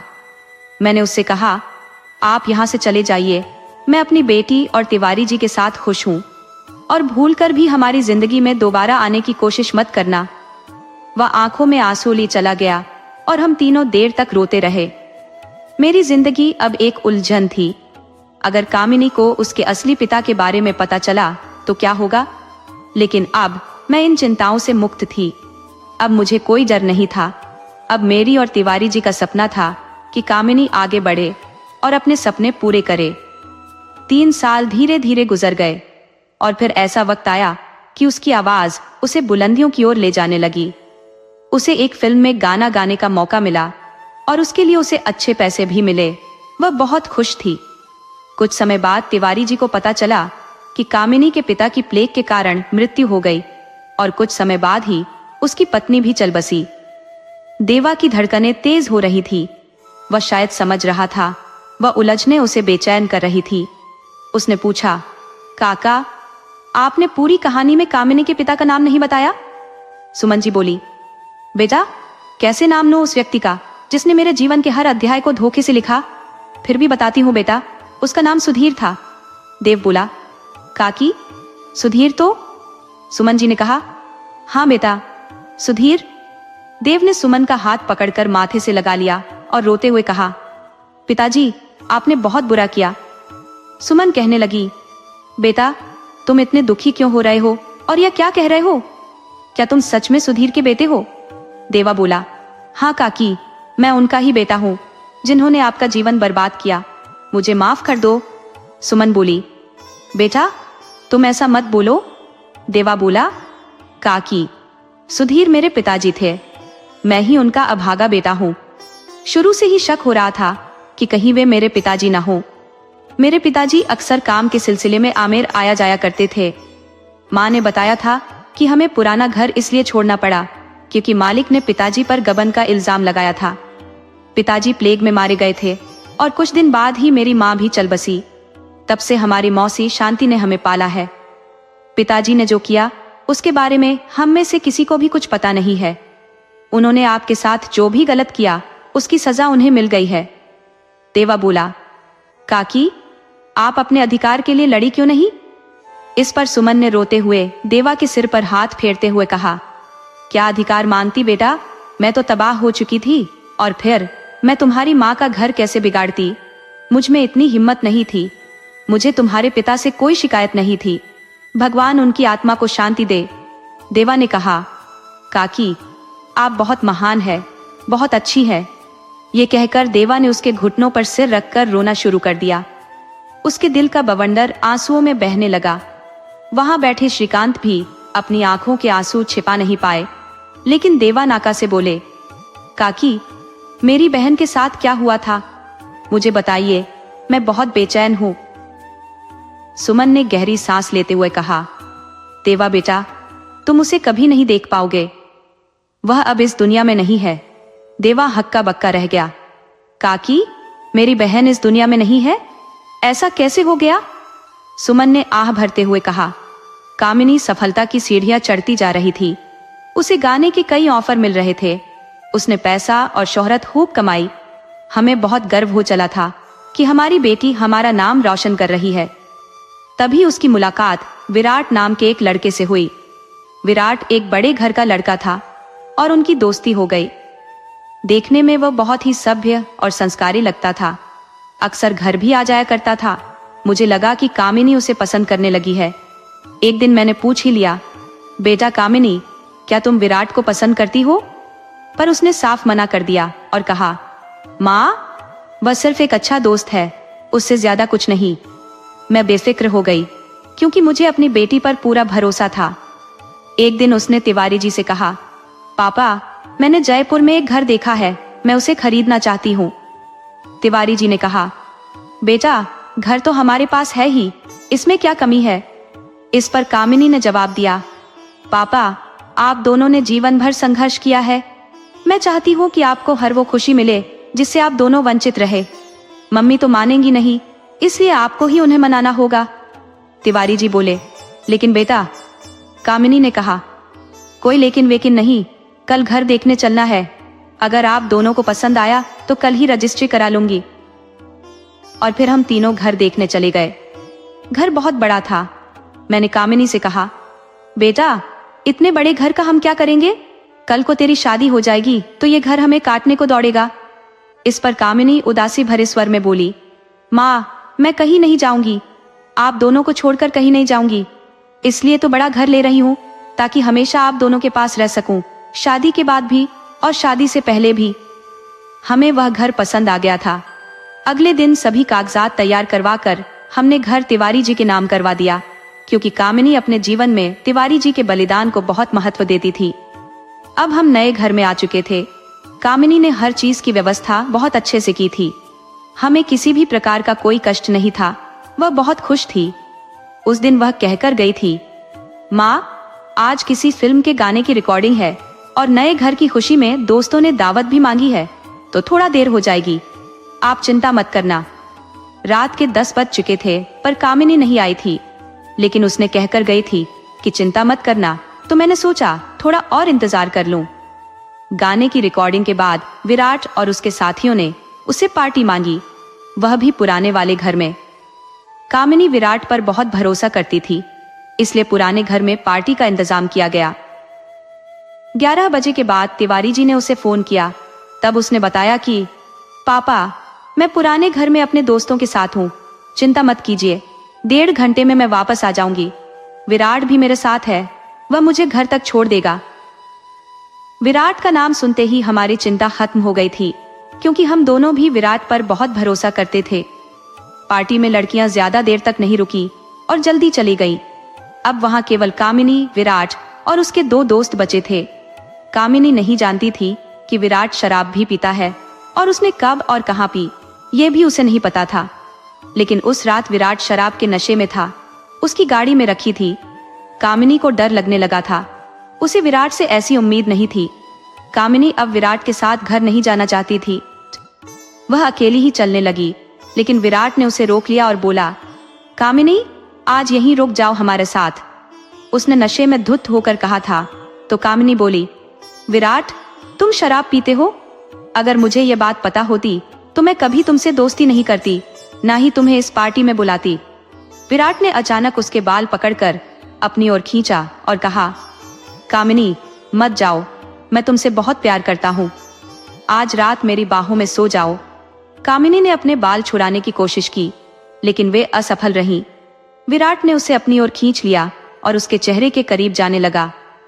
कामिनी ने उसे धक्का देते हुए कहा, विराट तुम इतने गिरे हुए हो ये मैंने कभी नहीं सोचा था, आज के बाद मुझे पलटकर भी मत देखना। विराट के दोस्त रोहन और सनी जो वहीं मौजूद थे, उन्होंने कामिनी को पकड़कर फिर से विराट के हवाले कर दिया। विराट ने नशे की हालत में ही कामिनी के साथ बदसलूकी करने की कोशिश की। कामिनी ने गुस्से में विराट को थप्पड़ मारा, लेकिन इस पर वह और भी गुस्से में आ गया। उसने कामिनी के कपड़े फाड़ दिए और उसके साथ जबरदस्ती की। उसके दोनों दोस्तों ने भी उसकी मदद की और रात भर कामिनी को तंग करते रहे। जब उनकी हैवानियत खत्म हुई तो उन्होंने कामिनी के गले में उसी की चुन्नी का फंदा बनाकर पंखे से लटका दिया। रात के 3 बजे का वक्त था और जब तिवारी जी और मैं घर पहुंचे तो हमने देखा कि सारा सामान बिखरा हुआ था।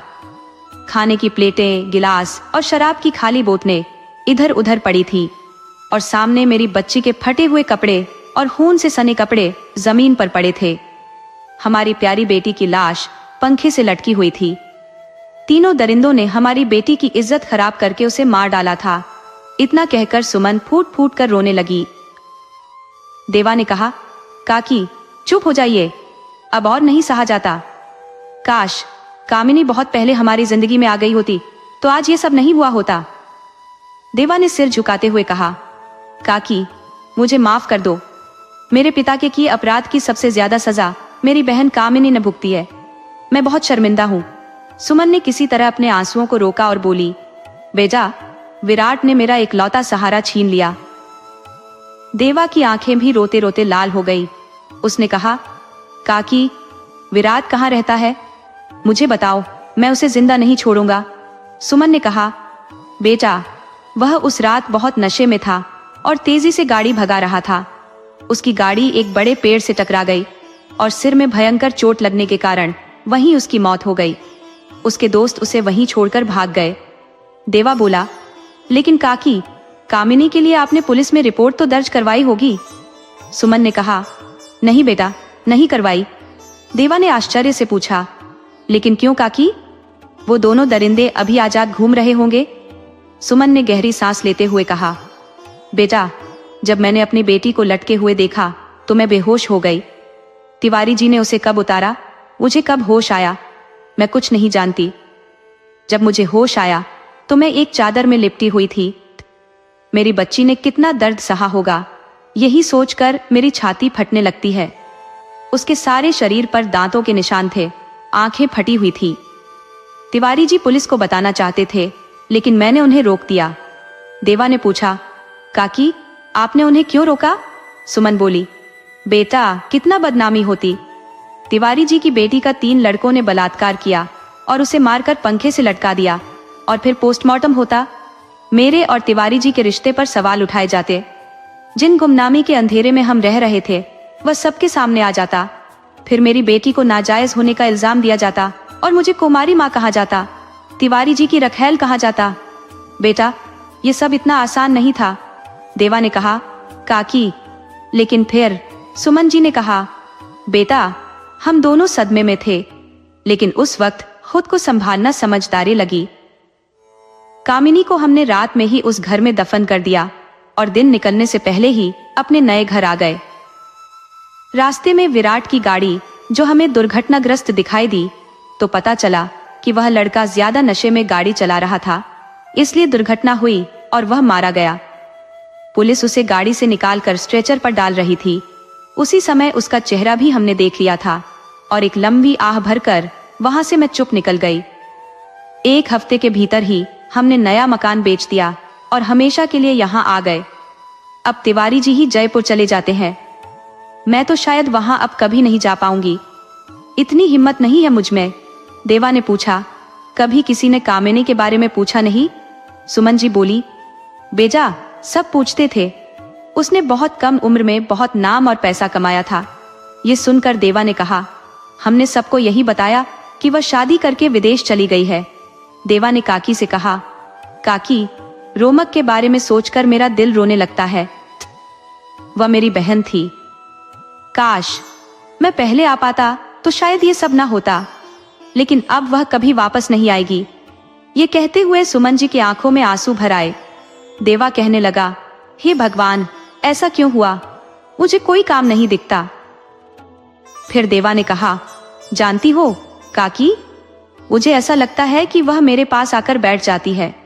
वह जानती है कि मैं उसका बदकिस्मत भाई हूँ। उसके गाने की आवाज सिर्फ मुझे और श्रीकांत को सुनाई देती है। मैं सोचता था ये मेरी बहन है, लेकिन शायद कामिनी ही थी जो पुराने घर में थी। क्या उसकी कोई तस्वीर है? मैं उसे देखना चाहता हूँ। ये सुनकर सुमन ने बहुत सारी तस्वीरें दिखाई। उसने कहा, बेटा, मेरे पास बहुत तस्वीरें हैं। इन्हीं को देखकर मैं जी रही हूँ। तुम भी देखो अपनी बहन को। सुमन ने अपनी साड़ी के पल्लू से अपने आंसू पोंछे। देवा ने कहा, हाँ काकी, यही है, यही कामिनी है। मैं उसे देखता हूँ। सुमन जी ने कहा, बेटा, मैं भी उसे देखती हूँ। जब भी मैं उसे याद करती हूँ मुझे सिर्फ अंधेरा ही दिखाई देता है। देवा ने कहा, अच्छा काकी, अब सुबह होने में थोड़ा ही वक्त बचा है। हम बातें सुबह करेंगे। सुमन भी बहुत थक चुकी थी और वह अपने कमरे में चली गई। सुबह के 9 बज गए थे और कोई नहीं उठा था, लेकिन देवा, वह तो सोया ही नहीं था। पूरी रात यही सोचता रहा कि जिंदगी कैसे मोड़ पर ला खड़ा कर देती है, जहां से निकलने का कोई रास्ता नहीं होता। देवा की भी वही स्थिति थी जो सुमन जी की अपने पिता के लिए थी, लेकिन सुमन अब मां से भी ऊंचे स्थान पर पहुंच गई थी। वह स्त्री जो कल तक अजनबी थी, आज मां की तरह नजर आ रही थी। देवा की आंखों से आंसू निकलकर उसके गालों तक बह रहे थे। उसे खुद को निर्जीव सा महसूस हो रहा था, लेकिन फिर उसने अपने हौसले को बढ़ाया और कहा, नहीं, मैं काकी को अकेला कैसे छोड़ सकता हूँ? मुझे अपने पिता के कर्तव्यों को निभाना होगा। शायद इसीलिए कामिनी मुझे दिखाई दी। शायद वह मुझे मेरी जिम्मेदारियों का एहसास दिलाना चाहती है। यह सब सोचते हुए सुमन दूध और नाश्ता लेकर आई। श्रीकांत अब तक नहीं उठा था। सुमन ने देवा से कहा, आओ बेटा, नाश्ता कर लो। देवा ने नाश्ता लेकर मेज पर रखा और भावुक होकर सुमन जी के पैरों में बैठते हुए कहा, कल से आप मुझे बेटा बुला रही हैं, क्या मैं आपको मां बुला सकता हूँ? सुमन ने उसे उठाकर गले से लगा लिया और कहा, तुम मेरे ही बेटे हो। देवा की आंखों में खुशी के आंसू छलक उठे। देवा ने कहा, मां, जो हो गया उसे मैं बदल नहीं सकता, लेकिन वादा करता हूं कि अब आपकी आंखों में कभी आंसू नहीं आने दूंगा। तभी तिवारी जी भी आ गए। सुमन ने देवा का असली परिचय तिवारी जी से कराया। देवा ने कहा, काका, जल्दी चाय नाश्ता करो और अपना सामान बांध लो, हमें अभी निकलना है। तिवारी जी ने पूछा, देवा बेटा, हम कहाँ जा रहे हैं? देवा ने कहा, काका, आप दोनों मेरे साथ जा रही हैं और अब हमेशा मेरे साथ रहेंगे। तिवारी जी ने कहा, बेटा, हम यहाँ से कैसे जा सकते हैं?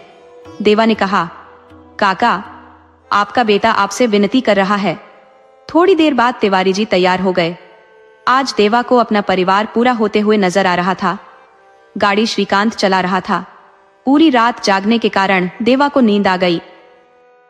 नींद में उसे दिखा कि कामिनी मां के पास बैठी है और कह रही है, तुम आ गए? देवा ने कहा, हाँ कामिनी, मैं आ गया। लेकिन फिर उसने देखा कि कामिनी बोलने की कोशिश कर रही है, पर वह बोल नहीं पाई। ऐसा लग रहा था जैसे उसका दम घुट रहा है। वह छटपटा रही थी और अपना गला पकड़ रही थी। तभी गाड़ी ब्रेकर से टकराई और देवा की नींद खुल गई। देवा ने सुमन से कहा, माँ, अभी कामिनी आई थी। वो कुछ कहना चाह रही थी लेकिन बोल नहीं पाई। ऐसा लग रहा था जैसे उसका दम घुट रहा है। सुमन जी ने कहा, बेटा देवा, उसे फांसी पर लटकाकर मारा गया था? न जाने कितने दर्द उसने अपने भीतर ही छिपाकर ले ली। देवा ने कहा, हाँ माँ, वह बहुत कुछ कहना चाहती है। जैसे ही वे घर पहुंचे, शाम ढल चुकी थी। शांति जी ने अनजाने चेहरों को देखा तो हैरानी से पूछा, देवा, ये लोग कौन है? शांति जी ने धीमी आवाज में देवा से पूछा तो देवा ने कहा, मौसी, सब कुछ बताऊंगा, फिलहाल आप इनका रहने का इंतजाम कर दो। अब ये लोग हमारे साथ ही रहेंगे। और हाँ मौसी, मैं बहुत थक चुका हूँ, अपने हाथों की बनी एक अच्छी सी चाय पिलाओ। शांति ने और सवाल किए बिना रसोई की तरफ कदम बढ़ा दिए। कुछ ही समय बाद देवा हॉल में बैठा था जब शांति चाय लेकर आई। सुमन और तिवारी जी भी हॉल में आ चुके थे। देवा ने अपनी दोनों बहनें अदिति और नलिनी को भी बुला लिया था। देवा ने कहा, मौसी, अगर आप इनके बारे में जानना चाहती है तो मैं चाहता हूं कि ये बात सबके सामने बताऊं। मैं जो आप सबको बताता था कि मुझे एक लड़की गाना गाती दिखाई देती है, वो मेरी बहन नहीं बल्कि कामिनी थी, मेरी सगी बहन और इनकी बेटी। शांति जी ने हैरान होकर कहा, ये क्या कह रहे हो देवा? देवा ने कहा, हाँ मौसी, मैं सच कह रहा हूँ। लेकिन मेरी बहन का मतलब? शांति जी ने पूछा तो देवा ने जवाब दिया, मौसी, ये मेरी माँ है, जिन्हें बरसों पहले पिताजी ने धोखा दिया था। शांति जी ने कहा, मुझे कुछ समझ में नहीं आ रहा। देवा ने मौसी को पूरी बात समझाई। शांति जी ने सुमन को गले लगाते हुए कहा, बहन, तुम्हारे साथ बहुत अन्याय हुआ, इसके लिए हमें माफ कर देना। खुद को कभी अकेला मत समझना। आज से आप हमारे साथ रहोगे, लेकिन जो आपकी बेटी के साथ हुआ वह बहुत ही दर्दनाक है। मैं उसके आत्मा की शांति के लिए प्रार्थना करूंगी। और आज से आप मेरी बड़ी दीदी हो। ये दोनों बेटियां आपकी हैं। ये आपको कभी कामिनी की कमी महसूस नहीं होने देंगी। आज तक मैंने इनकी परवरिश की है और आगे का सारा काम अब आपको करना है। सुमन इतने प्रेम से भाव विभोर होकर रो पड़ी। अदिति और नलिनी आकर सुमन से गले मिल गई। देवा का दिल जो चिंता से भरा था अब हल्का हो गया। सुमन को सभी ने खुशी खुशी अपना लिया और अब सुमन और तिवारी जी भी सहज महसूस कर रहे थे। शांति जी ने कहा, चलो अब सब आराम करो, रात बहुत हो चुकी है, कल फिर बात करेंगे। सब अपने अपने कमरे में चले गए। थकान के कारण सब जल्दी सो गए और सुबह होते ही उठे। देवा ने आवाज दी, माँ, जल्दी तैयार हो जाओ, पुराने घर जाना है। और काका, आप भी तैयार हो जाइए। शांति ने कहा, भैया तो सुबह जल्दी उठ गए थे, मैंने उन्हें नाश्ता भी करा दिया। देवा ने पूछा, और मैं, क्या मैं उठा या नहीं? शांति ने जवाब दिया, मैं भी तुम्हारे साथ चल रही हूँ। तभी दोनों बहनें आई और पूछा, क्या हम भी साथ चल सकते हैं? सुमन भी तैयार होकर आ गई थी। उन्होंने कहा, बेटा, उस घर में मैंने कामिनी को खोया है, वह वहीं दफन है, शायद मैं ये सब देख ना पाऊं। अदिति ने कहा, नहीं माँ, आपकी बेटियां इतनी कमजोर नहीं है, ऐसे वक्त में हमारा आपके साथ होना बहुत जरूरी है। सुमन, जो बच्चों का इतना प्यार पाकर गर्व महसूस कर रही थी, थोड़ी देर बाद सब लोग पुराने मकान पर पहुंच गए। वह घर सुमन के लिए महज एक मकान नहीं था, बल्कि उसके सुख दुख का साथी था। जब से वह आमेर से यहाँ आई थी, उसने 22 साल इस घर में बिताए थे। यही कामिनी ने जन्म लिया और यहीं उसे दफन किया गया। इस घर को बनाने के लिए तिवारी जी ने बहुत मेहनत की थी, लेकिन कंपनी की खुशी के लिए उन्हें यह घर छोड़ना पड़ा था। सुमन ने एक लंबी सांस ली और दरवाजा खोला। काफी समय बाद पड़ोसियों ने देखा तो खुश हो गए। सभी जानते थे कि यह घर बेचने के लिए तिवारी जी आए हैं।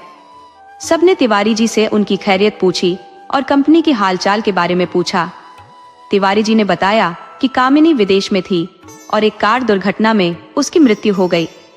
पड़ोसी अफसोस जताकर चले गए।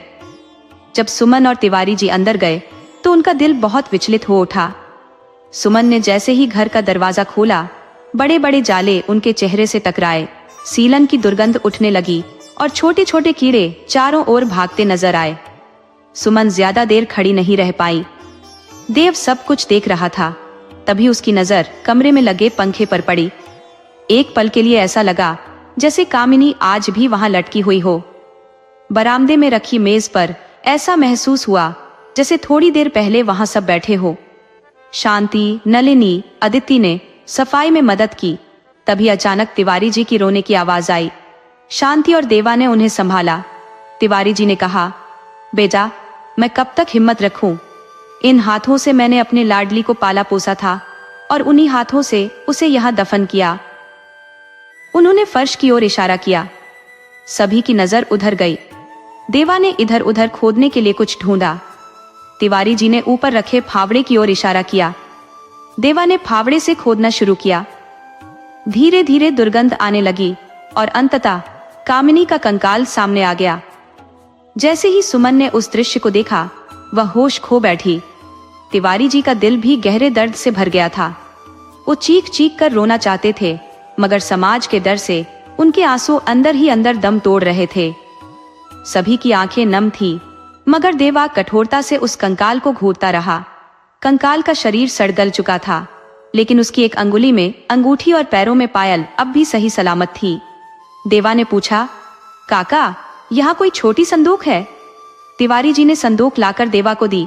देवा ने धीरे धीरे कंकाल को उस संदूक में रखा और फिर मिट्टी से उसे ढक दिया। काफी देर बाद सुमन को होश आया और उनकी हालत देखकर सबकी आंखें फिर से भर आईं।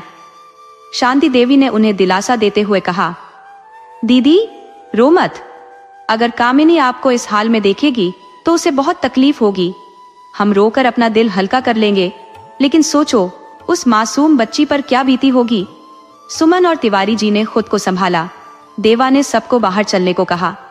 विजय सिंह ने दरवाजा बंद किया। तभी एक भयानक चीख कानों को चीरती हुई निकली। सबने इधर उधर देखा, मगर कोई नहीं था। शायद वह चीख उनके अंदर से ही निकली थी। देवा ने कहा, माँ, काका जल्दी करो, कामिनी का अंतिम संस्कार करना है। 4 बजे वे श्मशान पहुंचे और सारी विधियों के साथ कामिनी का अंतिम संस्कार किया गया। देवा को अंदर एक अजीब सी खालीपन का एहसास हो रहा था, जैसे कोई उसके दिल से कुछ खींच कर ले गया हो। वो खुद को अकेला महसूस करने लगा था। वो रिश्ता जो उसने कभी ठीक से समझा नहीं, अब खून का रिश्ता बन चुका था। कामिनी का अंतिम संस्कार हो चुका था। शायद अब उसे मुक्ति मिल गई होगी। देवा गहरी सोच में डूबा था कि शांति देवी ने उसके कंधे पर हाथ रखा और पूछा, क्या सोच रहे हो देवा? देवा ने जवाब दिया, कुछ नहीं मौसी, क्या अभी भी कोई विधि बाकी है? शांति देवी ने कहा, हाँ बेटा, एक छोटा सा हवन करना होगा। अगले दिन पूजा भी संपन्न हो गई। शांति मौसी ने कहा, कल हमें अस्थि विसर्जन के लिए भी जाना होगा। देवा ने कहा, ठीक है मौसी। अब चले? कामिनी तो बहुत पहले ही इस दुनिया से चली गई थी, लेकिन आज फिर उसका दर्द ताजा हो गया था। घर लौटकर सब अपने अपने कमरों में चले गए। देवा, सुमन और तिवारी जी के दिल का बोझ हल्का हो चुका था। उन्होंने राहत की सांस ली। अब उन्हें अपनी जिंदगी को एक नए तरीके से जीना था। कुछ नए रिश्ते बन चुके थे। रात के अंधेरे में घने बादल देव को उस कंपनी की याद दिला रहे थे जहां कामिनी के साथ उसकी मुलाकात हुई थी। यादों में खोए हुए कब उसकी आंख लग गई, उसे पता ही नहीं चला। उसने सपना देखा कि बहुत सा धुआं कमरे में भर गया है। वह कुछ भी देख नहीं पा रहा था। तभी उस धुएं में से कामिनी की छवि उभर कर आई। वह उससे दूरी बनाकर बैठी थी, उसकी गर्दन झुकी हुई थी। देवा ने कहा, कामिनी, मैं आ गया हूं, सब ठीक कर दूंगा। मगर कामिनी ने गर्दन झुकाए हुए कहा, भाई, मैं आज आखिरी बार आपके पास आई हूं। सुबह तक मैं हमेशा के लिए चली जाऊंगी। मेरे मम्मी पापा का ध्यान रखना। देवा उसे रोकने की कोशिश करता है, मत जाओ कामिनी, अब हम सब साथ रहेंगे, रुक जाओ। मगर कामिनी ने कहा, मेरा समय पूरा हो चुका है भाई, मुझे जाना होगा, लेकिन मैं जल्द ही तुम्हारे घर में तुम्हारी बेटी बनकर लौटूंगी। इतना कहकर कामिनी वापस चली गई।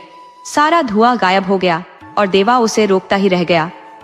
आंख खुली तो देवा ने महसूस किया कि कामिनी को मुक्ति मिल गई है। अब शायद वो कभी वापस नहीं आएगी।